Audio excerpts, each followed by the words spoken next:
Have you ever really stopped to think about your stomach? I mean, really think about it.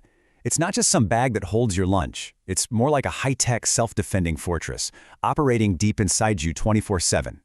Today we're going to take a tour of this incredible internal stronghold and uncover the secrets of how it protects itself. And that brings us to the biggest, most mind-boggling question of all. This organ is powerful enough to break down a tough steak, dissolve vegetables, everything you throw at it. So how in the world does it manage to not digest itself? Let's dive in and find out. Okay, so to understand the defense, you first have to appreciate the sheer power of the threat. The inside of your stomach, it's not just a chamber, it is an acidic abyss. Honestly, it's one of the most hostile environments you can possibly imagine. Get a load of this number, a pH of 0.8. Now to put that into perspective for you, that is way more acidic than battery acid. This is an environment that can literally dissolve metal, and yet somehow it's all contained within the soft tissue of your own body. It's just wild.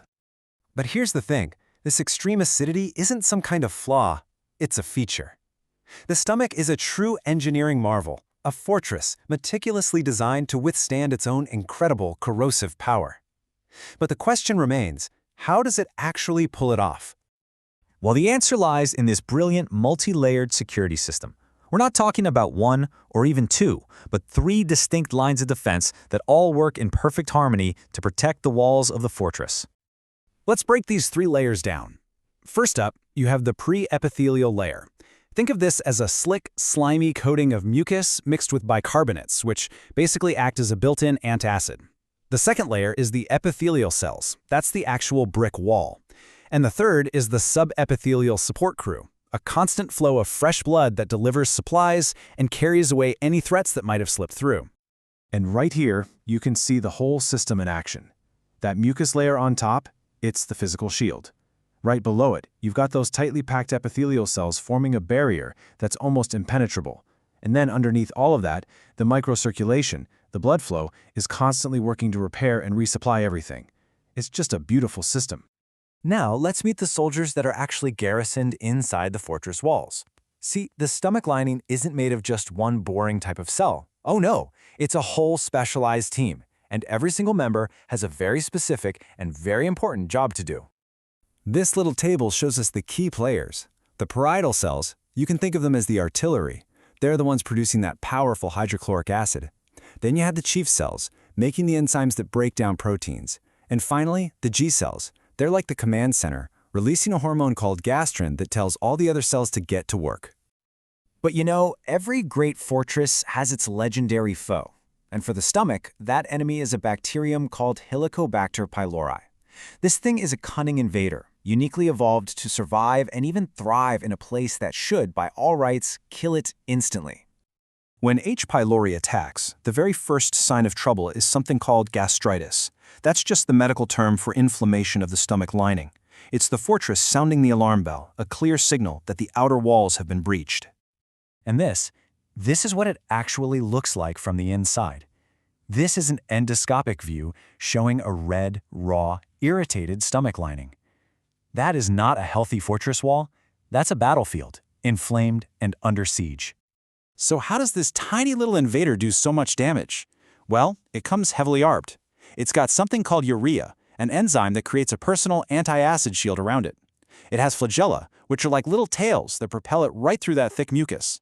It uses adhesins to latch onto the stomach wall like a grappling hook. And, most dangerously of all, it carries toxins, its very own chemical weapons.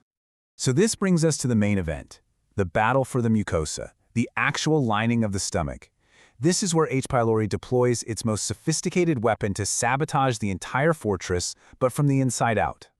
Now this diagram shows the critical moment of the attack. You can see the H. pylori bacterium up at the top, and it's using a structure that works just like a microscopic syringe to inject a powerful toxin called CAG-A directly into one of the stomach's own cells. It's just unbelievable. This attack follows a simple three-step plan. First, injection. The toxin is delivered. Second, activation. Once it's inside, the CAG-A toxin gets switched on. And third, and this is the most important part, sabotage. It hijacks the cell's internal signaling pathways, pushing it into uncontrolled growth. The invader is now controlling the fortress from within. So, what happens when this sabotage goes on for too long? What are the long-term consequences when the fortress's defenses finally start to fail into this relentless chronic assault? Well, the outcome can be really severe. Yet the consequences of a long-term siege can be dire. Of all malignant stomach tumors, look at this, nearly 75% are adenocarcinoma. That's the type of cancer that's most strongly linked to a chronic H. pylori infection. So this isn't just an infection, it's a long-term active biological warfare that after years of cellular sabotage can eventually cause the cells to turn against the body. And this is not some small, localized problem. This world map shows the global incidence of gastric cancer, with those darker areas representing the highest risk. This battle is taking place inside people, on a massive global scale, every single day. And you know this brings it all right back home, to you.